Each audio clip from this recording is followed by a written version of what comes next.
പ്രിയപ്പെട്ട പ്രേക്ഷകരെ, നേഷൻ ഫസ്റ്റിൻ്റെ പുതിയൊരു അധ്യായത്തിലേക്ക് സ്വാഗതം. ഞാൻ എസ് നന്ദഗോപൻ. രാജ്യതലസ്ഥാനത്ത് നിന്ന് പ്രേക്ഷകരുമായി ഒട്ടനവധി പ്രധാനപ്പെട്ട വാർത്തകൾ പങ്കുവെക്കാനുണ്ട്. അതിൽ ഏറ്റവും പ്രധാനം പാർലമെൻറ്റിൻ്റെ ഇരുസഭകളും ചേരുകയാണ്, ലോക്സഭയും രാജ്യസഭയും. എന്നാൽ അകാരണമായി പാർലമെൻറ്റ് തടസ്സപ്പെടുത്തുവാൻ വേണ്ടി കഴിഞ്ഞ 20-ാം തീയതി സഭാ നടപടികൾ മൺസൂൺ കാല സമ്മേളനം ആരംഭിച്ചപ്പോൾ തന്നെ പ്രതിപക്ഷം ശ്രമിക്കുകയാണ്. സ്വാഭാവികമായും ഇന്നും പ്രതിപക്ഷത്തിൻ്റെ ഭാഗത്തുനിന്നും അത്തരമൊരു നീക്കമുണ്ടാകുമെന്ന് വേണം അനുമാനിക്കാൻ. ഇന്നലെ വളരെ സുപ്രധാനമായ 2 ബില്ലുകൾ രാജ്യസഭയിലും അതേപോലെ തന്നെ ലോക്സഭയിലും പാസ്സായി. ലോക്സഭയിൽ പരീക്ഷാ ഭേദഗതി ബില്ലാണ് ഇന്നലെ ചർച്ചയ്ക്ക് വന്നത്. കഴിഞ്ഞ ദിവസം സഭയിൽ ഈ ബില്ല് കേന്ദ്രമന്ത്രി ജിതേന്ദ്ര സിംഗ് അവതരിപ്പിച്ചിരുന്നു. ആ ബില്ലിന്മേൽ കഴിഞ്ഞ ദിവസം തന്നെ ചർച്ചയ്ക്ക് വേണ്ടി പ്രതിപക്ഷത്തെ ക്ഷണിച്ചിരുന്നു. എന്നാൽ പ്രതിപക്ഷം അതിന് തയ്യാറായില്ല, സഭ സ്തംഭിപ്പിക്കുകയായിരുന്നു. തുടർന്ന് ഇന്നലെ ഏതാണ്ട് 6 മണിക്കൂർ ചർച്ചകൾ പൂർത്തിയാക്കി മിനിസ്റ്റർ ജിതേന്ദ്ര സിംഗിൻ്റെ മറുപടി പ്രസംഗത്തോടുകൂടി ഈ ബില്ല് ഇന്നലെ ലോക്സഭയിൽ പാസ്സായി. രാജ്യസഭയിലും വന്ദേ മാതരവുമായി ബന്ധപ്പെട്ട വളരെ സുപ്രധാനമായ ബില്ലാണ് ഇന്നലെ രാജ്യസഭയിൽ പാസ്സായത്. രാജ്യസഭയിൽ കേന്ദ്ര ആഭ്യന്തര സഹമന്ത്രി നിത്യാനന്ദ റായിയാണ് രാജ്യസഭയിൽ ബില്ല് അവതരിപ്പിച്ചത്. ആ ബില്ലിന്മേലും ചർച്ചയ്ക്ക് പ്രതിപക്ഷം തയ്യാറായില്ല. പ്രതിപക്ഷം സഭ സ്തംഭിപ്പിക്കുവാൻ നോക്കി. എന്നാൽ കൃത്യമായി തന്നെ ഭരണപക്ഷം ആ ബില്ലിന്മേൽ ചർച്ചകൾ നടത്തി. ഇന്നലെ വൈകുന്നേരത്തോടുകൂടി രാജ്യസഭയിൽ ആ ബില്ല് പാസ്സായി. Prevention of insult to national honour എന്നുള്ള ബില്ല് 1971 ബില്ലാണ്. അതിൽ ഭേദഗതി വരുത്തിക്കൊണ്ട് വന്ദേ മാതരം ആലപിക്കുന്നത് തടയുകയോ അല്ലെങ്കിൽ മനഃപൂർവ്വം വന്ദേ മാതരത്തെ ആക്ഷേപിക്കുകയോ ചെയ്താൽ 3 വർഷം വരെ തടവും അതേപോലെ തന്നെ പിഴയും ഈടാക്കുന്ന കടുത്ത ശിക്ഷയാണ് ഇതിലൂടെ ഉറപ്പുവരുത്തുന്നത്. അങ്ങനെ ദേശീയ ഗാനത്തിന് ദേശീയ ഗീതവും ഒരേ പ്രാധാന്യത്തോടു കൂടി എത്തിയിരിക്കുകയാണ്. മറ്റ് ദേശീയ പതാക അതേപോലെ തന്നെ ദേശീയ ഗാനത്തെയൊക്കെ അപമാനിച്ചാൽ ഏതു തരത്തിലാണോ ശിക്ഷാ നടപടികൾ ഉണ്ടാകുക, അത്തരത്തിലുള്ള ശിക്ഷാ നടപടികൾ ദേശീയ ഗീതമായ വന്ദേ മാതരത്തിനും നൽകിക്കൊണ്ടാണ് പുതിയ ബില്ല് അവതരിപ്പിച്ചിരിക്കുന്നത്. അതേപോലെ തന്നെ രാജ്യത്തെ യുവാക്കൾക്ക്, ഭാവി തലമുറയ്ക്കൊക്കെ ആവേശം നൽകിക്കൊണ്ട് അല്ലെങ്കിൽ അവരുടെ ഭാവി സുരക്ഷിതമാക്കിക്കൊണ്ടുള്ള പരീക്ഷാ ഭേദഗതി ബില്ലും ഇന്നലെ നിയമസഭയിൽ പാസ്സായി. ഇന്നും സഭാ നടപടികൾ 11 മണിക്ക് ആരംഭിക്കും. സ്വാഭാവികമായും കഴിഞ്ഞ ദിവസങ്ങളിലൊക്കെ സഭാ നടപടികൾ പ്രതിപക്ഷം സ്തംഭിപ്പിച്ചത് ഈ ജന്തർ മന്ദിറിൽ CJP പാറ്റ പാർട്ടി നടത്തിയ പ്രതിഷേധത്തിനെതിരെ പോലീസ് നടപടി ഉണ്ടായി. അത് സഭ നിർത്തിവെച്ച് ചർച്ച ചെയ്യണമെന്ന് ആവശ്യപ്പെട്ടുകൊണ്ടാണ് കഴിഞ്ഞ ദിവസങ്ങളിലൊക്കെ ഈ സഭാ നടപടികൾ തടസ്സപ്പെടുത്തുവാൻ വേണ്ടി പ്രതിപക്ഷം നീക്കം നടത്തിയത്. സ്വാഭാവികമായും ഇന്നും അത്തരം നീക്കങ്ങൾ ഉണ്ടാകുമെന്നുള്ള കാര്യത്തിൽ തർക്കമില്ല. ഏതായാലും സഭാ നടപടികൾ രാവിലെ 11 മണിക്ക് തന്നെ ആരംഭിക്കും.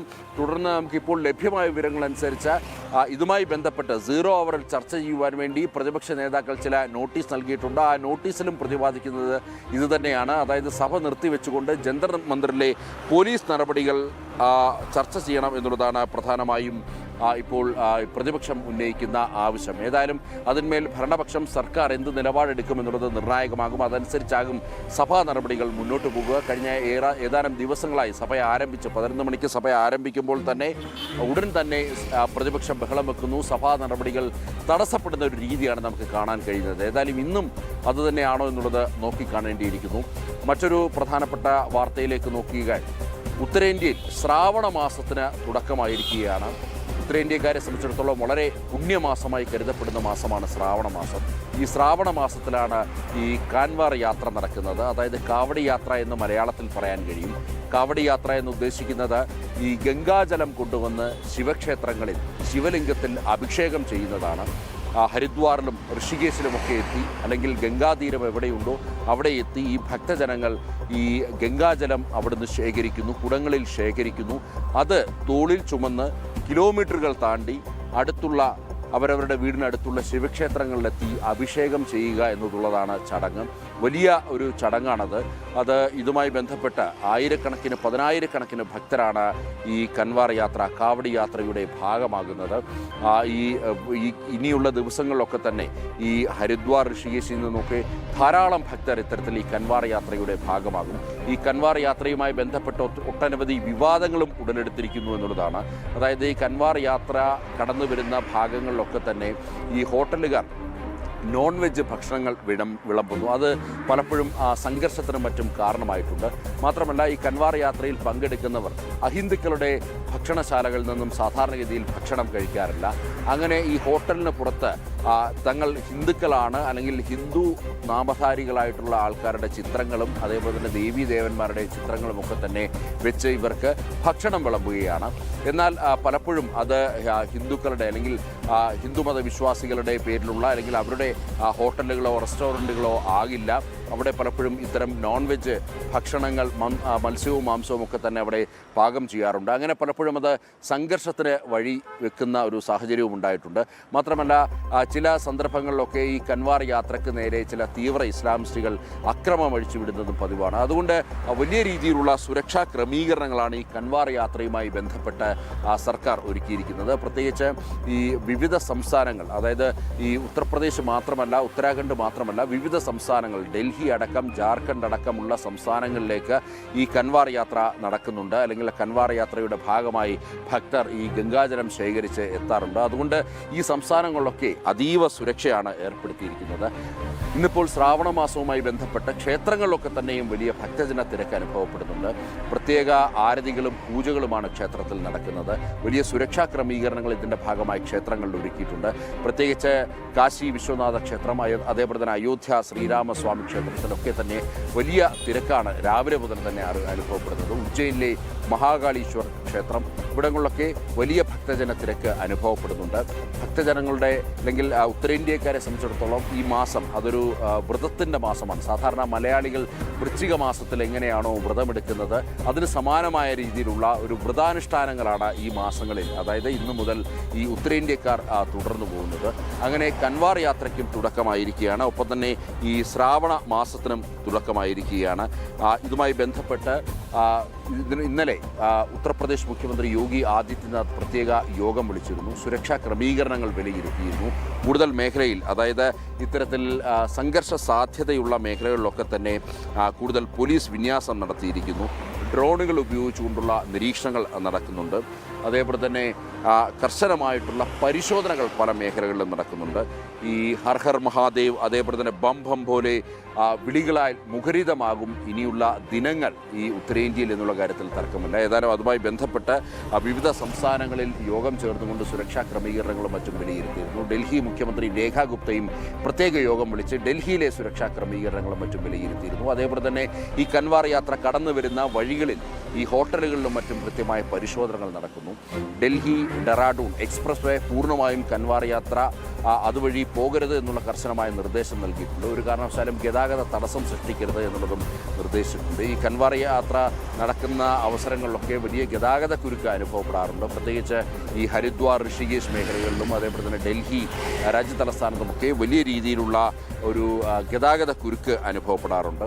ഏതായാലും അതൊന്നും ഇല്ലാതിരിക്കുവാൻ വേണ്ടിയുള്ള നടപടികൾ ഇതിനോടകം തന്നെ മുൻകൂട്ടി തന്നെ സർക്കാരിൻ്റെ ഭാഗത്തുനിന്നും ഉണ്ടായിരിക്കുന്നു എന്നുള്ളതാണ് നോക്കിക്കാണേണ്ടിയിരിക്കുന്നത്. ഒപ്പം മറ്റൊരു പ്രധാനപ്പെട്ട വാർത്ത പരിശോധിച്ചാൽ വിവിധ സംസ്ഥാനങ്ങളിൽ നിന്ന് ഉപതെരഞ്ഞെടുപ്പ് നടക്കുകയാണ്. മധ്യപ്രദേശ്, ബീഹാർ, അതേപോലെ തന്നെ ഗുജറാത്ത് സംസ്ഥാനങ്ങളിലാണ് ഉപതെരഞ്ഞെടുപ്പ് നടക്കുന്നത്. വിവിധ കാരണങ്ങളിലാണ് മണ്ഡലങ്ങളിൽ ഉപതെരഞ്ഞെടുപ്പ് നടക്കുന്നത്. രാവിലെ മുതൽ തന്നെ പോളിംഗ് ബൂത്തുകൾ സജീവമായിട്ടുണ്ട്. രാവിലെ 7 മണിക്ക് ഈ പോളിംഗ് ബൂത്തുകളിലേക്ക് വോട്ട് ചെയ്യുവാൻ വേണ്ടിയുള്ള ഒരു ജനങ്ങളുടെ വലിയ തിരക്ക് ഈ 3 സംസ്ഥാനങ്ങളിലും അനുഭവപ്പെടുന്നു എന്നുള്ളതാണ് ഇപ്പോൾ ലഭ്യമായിട്ടുള്ള വിവരങ്ങൾ. അതേപോലെ തന്നെ പ്രശ്നബാധിത ബൂത്തുകളിൽ സുരക്ഷാ ക്രമീകരണങ്ങൾ ഇതിനോടകം തന്നെ വിലയിരുത്തപ്പെട്ടിട്ടുണ്ട്. അങ്ങനെ 3 സംസ്ഥാനങ്ങളിൽ വിവിധ കാരണങ്ങളാൽ നടന്ന ഉപതെരഞ്ഞെടുപ്പുകൾ ഇപ്പോൾ പുരോഗമിക്കുകയാണ് എന്നുള്ള വാർത്തയും പ്രേക്ഷകർ മനസ്സിലാക്കേണ്ടിയിരിക്കുന്നു.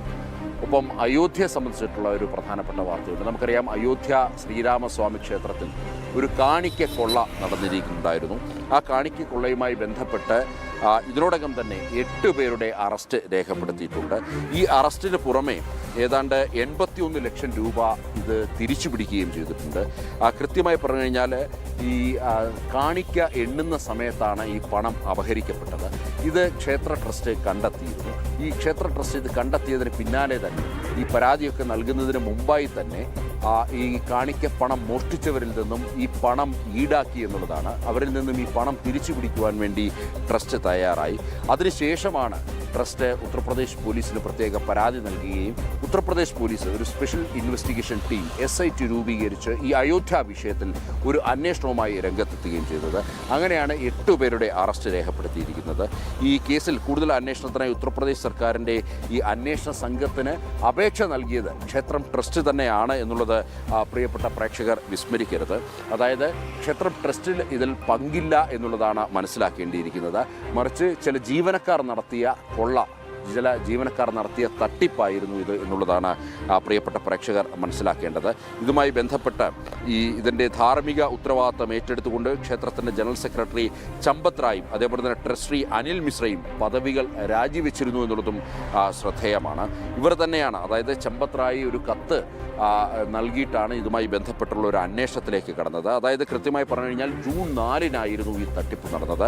ഈ പണം എണ്ണുന്നതിൽ സംശയങ്ങൾ ഉണ്ടായതിനെ തുടർന്നാണ് CCTV പരിശോധിക്കുന്നതും ആ CCTVയിൽ നിന്ന് ഈ ജീവനക്കാർ പണം മോഷ്ടിക്കുന്നത് വ്യക്തമാകുന്നതും ചെയ്യുന്നത് ജൂൺ 4-നാണ്. അതിനുശേഷമാണ് ഈ ക്ഷേത്രം ട്രസ്റ്റ് ഈ അപഹരിച്ച മുഴുവൻ പണവും ഏതാണ്ട് 81 ലക്ഷം രൂപയുണ്ട് അത് ക്ഷേത്ര ഫണ്ടിലേക്ക് തിരിച്ചു പിടിച്ചത്. അതേപോലെ തന്നെ കുറ്റക്കാർക്കായിട്ടുള്ളവർക്കെതിരെ നടപടിയെടുക്കണമെന്ന് ആവശ്യപ്പെട്ടുകൊണ്ട് രംഗത്തെത്തിയതും ട്രസ്റ്റാണ്. എന്നാൽ ഇതിൽ രാഷ്ട്രീയ പ്രേരിതമായി പല ആരോപണങ്ങളും ഇതിന്മേൽ ഉയർന്നു വരുന്നു എന്നുള്ളതാണ്. നമുക്കറിയാം, അയോധ്യ ക്ഷേത്രം പണിയാൻ തന്നെ അല്ലെങ്കിൽ അത്തരമൊരു ക്ഷേത്രത്തെ വളരെ ശക്തമായി എതിർക്കുകയായിരുന്നു രാജ്യത്തെ പ്രതിപക്ഷം, കോൺഗ്രസ് അടങ്ങുന്ന കക്ഷികൾ എന്നുള്ള കാര്യം വിസ്മരിക്കരുത്. ഇസ്ലാമിക ശക്തികളുടെ കൂടെ ചേർന്നുകൊണ്ട് ഈ അയോധ്യ ക്ഷേത്രത്തെ എങ്ങനെ എതിർക്കാം അല്ലെങ്കിൽ ക്ഷേത്ര നിർമ്മാണത്തെ എങ്ങനെ തടസ്സപ്പെടുത്താമെന്നുള്ളതായിരുന്നു കോൺഗ്രസ് ചിന്തിച്ചിരുന്നത്. എന്നാൽ പ്രതിപക്ഷത്തിൻ്റെയും ഇത്തരം തീവ്ര ഇസ്ലാമിസ്റ്റുകളുടെയൊക്കെ തിട്ടൂരത്തെ മറികടന്നുകൊണ്ട് ഇച്ഛാശക്തിയുള്ള നരേന്ദ്രമോദി സർക്കാർ അയോധ്യയിൽ ബൃഹത്തായ ശ്രീരാമസ്വാമി ക്ഷേത്രം പണിതിരുന്നു. അതിനെ ഇനി എങ്ങനെ തകർക്കാമെന്നുള്ളതാണ് സ്വാഭാവികമായും ഈ പ്രതിപക്ഷവും അതേപോലെ തന്നെ ഇത്തരം തീവ്ര ഇസ്ലാമിസ്റ്റുകളും ഒക്കെ തന്നെ ചിന്തിക്കുന്നത്.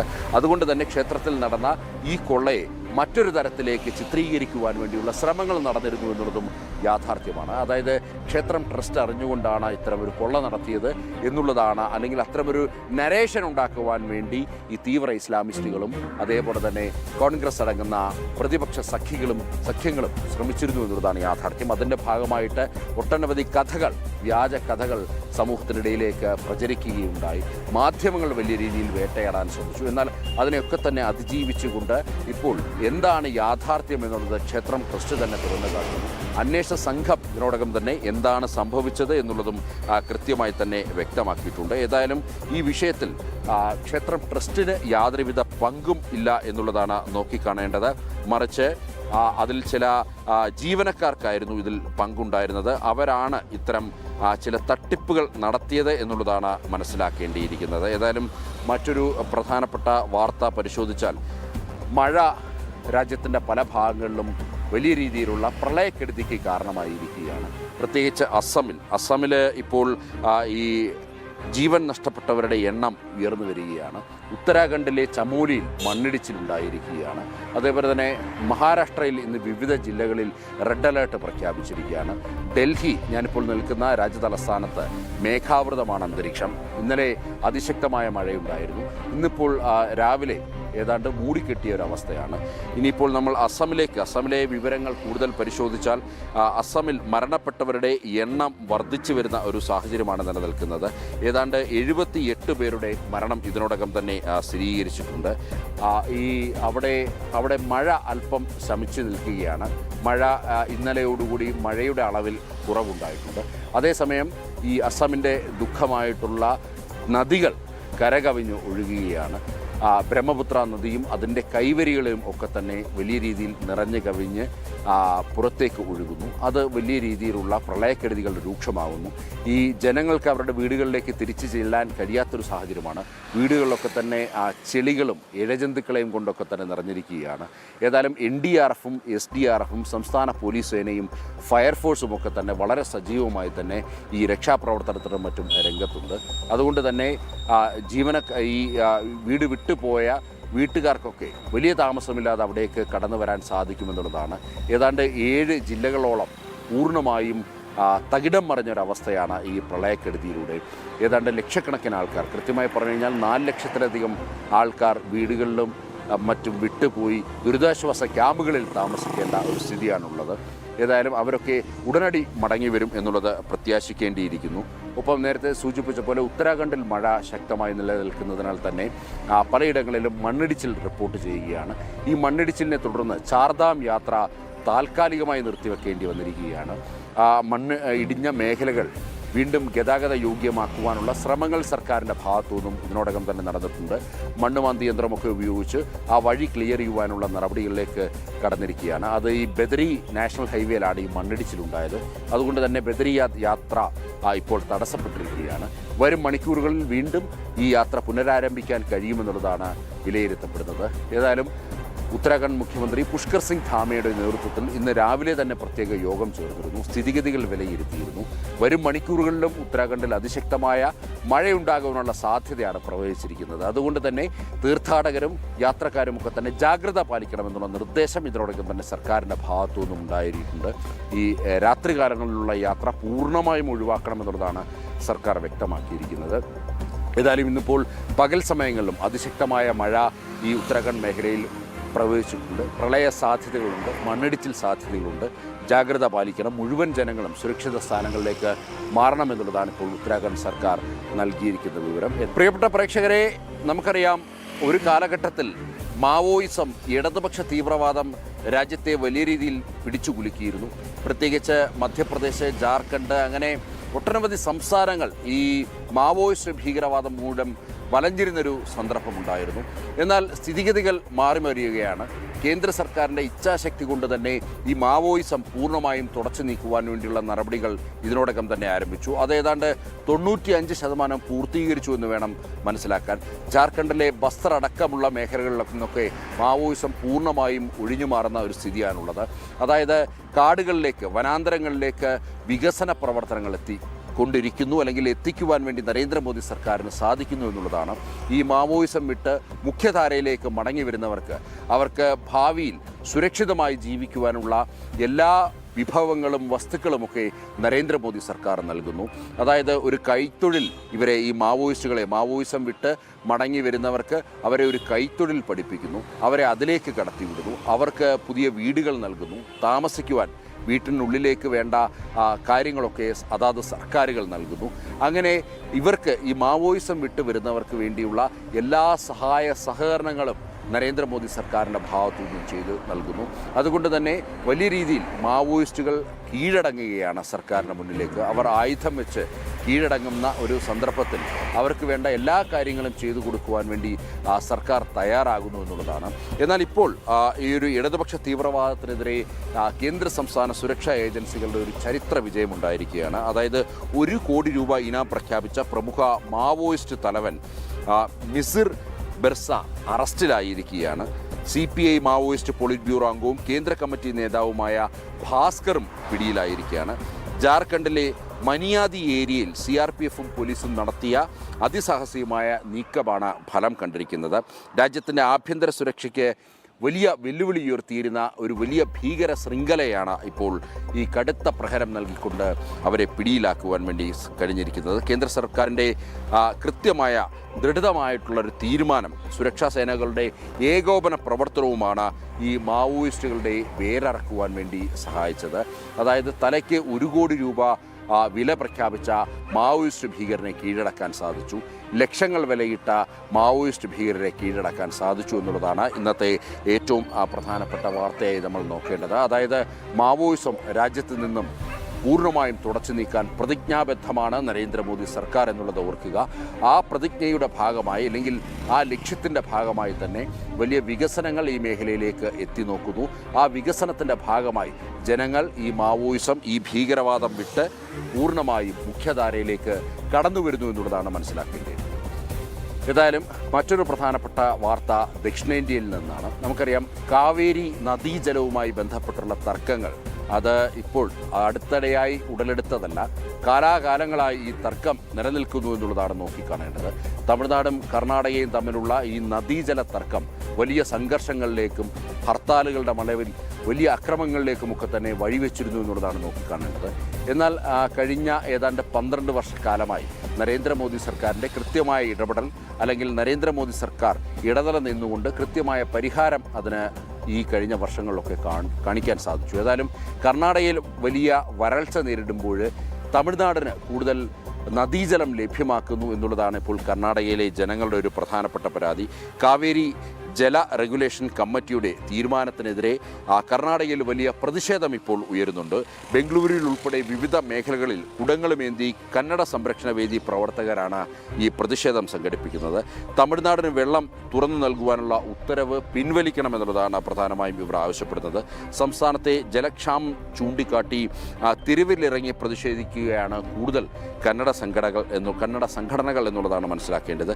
കാവേരി വിഷയത്തിൽ രാഷ്ട്രീയ മുതലെടുപ്പ് നടത്തുവാൻ വേണ്ടി ചിലർ ശ്രമിക്കുന്നു എന്നുള്ള ആരോപണങ്ങളും ഇതിനോടകം തന്നെ ഉയരുന്നു. ഏതായാലും കർഷകരുടെ താൽപ്പര്യങ്ങൾ സംരക്ഷിക്കാൻ കേന്ദ്ര സംസ്ഥാന സർക്കാരുകൾ സുതാര്യമായ ചർച്ചകളിലേക്ക് കടക്കണമെന്നുള്ള ആവശ്യവും ഇതിനോടകം തന്നെ ഉയർന്നു കഴിഞ്ഞു. ഇതിനോടകം ലഭ്യമായ സൂചനകൾ പ്രകാരം കർണാടക മുഖ്യമന്ത്രി DK ശിവകുമാർ തമിഴ്നാട്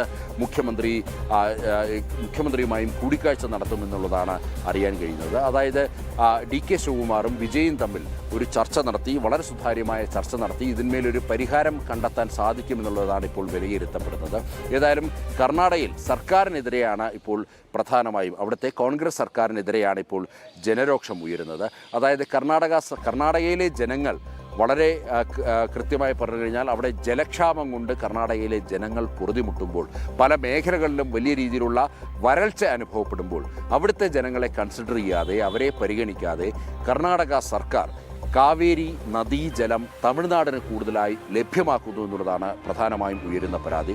സ്വാഭാവികമായും കന്നഡയിലെ ജനങ്ങൾ ഉന്നയിക്കുന്ന പരാതിയിൽ കാമ്പുണ്ട് എന്ന് വേണം മനസ്സിലാക്കാൻ.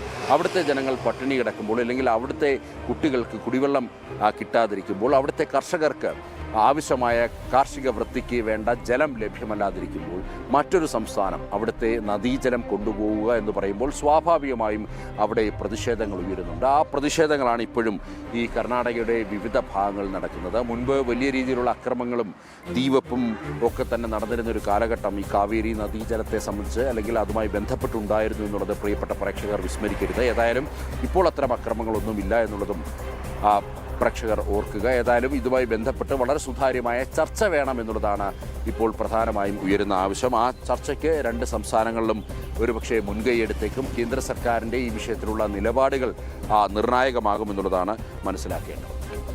ഇനി ഈ പാക് ഭീകരർക്കെതിരെ ജമ്മു കാശ്മീരിൻ്റെ മണ്ണിൽ വലിയ രീതിയിലുള്ളൊരു സർജിക്കൽ നടപടി ഉണ്ടായിരിക്കുകയാണ്. അതായത് റംബാനിൽ അതിർത്തി കടന്ന് ഭീകരവാദം നടത്തുന്ന 4 ഭീകരരുടെ കോടിക്കണക്കിന് വില വരുന്ന സ്വത്തുക്കൾ പോലീസ് കണ്ടുകെട്ടിയിരിക്കുകയാണ്.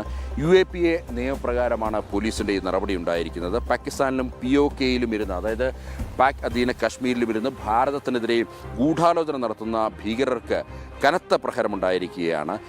ഇപ്പോൾ ഇതുമായി ബന്ധപ്പെട്ട് ജമ്മു കാശ്മീരിലെ ഭീകരവാദത്തിൻ്റെ സാമ്പത്തിക അടിത്തറ തകർക്കുക എന്നുള്ളതാണ് പ്രധാനമായും പോലീസ് നോക്കിക്കാണുന്നത്. അങ്ങനെയാണ് ഈ 4 ഭീകരരുടെ കോടിക്കണക്കിന് രൂപ വരുന്ന സ്വത്തുക്കൾ UAPA നിയമപ്രകാരം പോലീസ് കണ്ടുകെട്ടിയിരിക്കുന്നത്. അതിൽ വലിയ രീതിയിലുള്ള ഭൂസ്വത്തുക്കളുണ്ട്, അതേപോലെ തന്നെ വീടടങ്ങുന്ന സ്വത്തുവകകൾ ഉണ്ട് എന്നുള്ളതാണ് മനസ്സിലാക്കേണ്ടിയിരിക്കുന്നത്.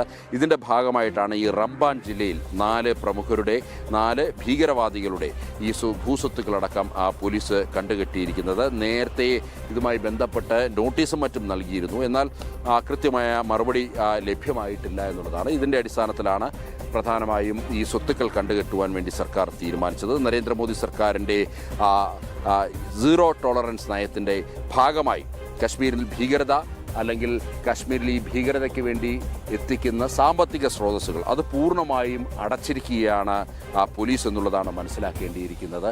അങ്ങനെ പോലീസിൻ്റെ ഭാഗത്തു നിന്നും വളരെ കർശനമായ നടപടി ഉണ്ടാകുന്നു. അതായത് മുൻകാലങ്ങളിലൊന്നും ഇല്ലാത്ത രീതിയിൽ ഭീകരരാകെ വിറങ്ങലിച്ച് നിൽക്കുന്ന അവസ്ഥയാണ് ഉണ്ടായിട്ടുള്ളത്. അതായത് ഇത്തരം ഭീകരവാദത്തിലൂടെയും അതേപോലെ തന്നെ ഈ ലഹരി മരുന്നൊഴുക്കിയുമൊക്കെ നേടിയ പണം ഉപയോഗിച്ച് വാങ്ങിയ വസ്തുക്കൾ കണ്ടുകെട്ടുന്നു, അതേപോലെ തന്നെ വീടടക്കമുള്ളവ ഇടിച്ച് നശിപ്പിക്കുന്നു. അതുകൊണ്ട് തന്നെ ഭീകരവാദത്തിലേക്ക് ഇനി കടക്കുന്നവർക്ക് ഒരു പടി കൂടി അല്ലെങ്കിൽ ഒരു തവണ കൂടി ചിന്തിക്കേണ്ടി വരും. തങ്ങൾ ഇതിലേക്ക് ഇറങ്ങിച്ചെന്നാൽ എന്താണ് അതിൽ നിന്നുമുണ്ടാകുന്ന ഒരു നേട്ടം എന്നുള്ളത്. പണമാണെങ്കിൽ ആ പണം ഉപയോഗിച്ച് ഈ ഭാരതത്തിൽ ഒന്നും ചെയ്യാൻ സാധിക്കില്ല. ഒരു വീട് വെക്കാൻ പോലും സാധിക്കില്ല, വസ്തുവകകൾ വാങ്ങാൻ സാധിക്കില്ല. അങ്ങനെ വാങ്ങിച്ച വസ്തുവകകൾ പോലീസ് കണ്ടുകെട്ടുന്നു, വീട് പോലീസും സൈന്യവും ചേർന്ന് ഇടിച്ചു കളയുന്നു. അപ്പോൾ സ്വാഭാവികമായും ഇത്തരം ഭീകരവാദികൾ ചിന്തിക്കേണ്ടത് എന്തിനു വേണ്ടി ഇത്തരം ഭീകരവാദത്തിലേക്ക് ഇറങ്ങണമെന്നുള്ളതാണ്. ആശയത്തിന് വേണ്ടിയാണെന്നുണ്ടെങ്കിൽ അത് തെറ്റായ ആശയമാണ് എന്നുള്ളത് ഇതിനോടകം തന്നെ ചൂണ്ടിക്കാണിക്കപ്പെട്ടു.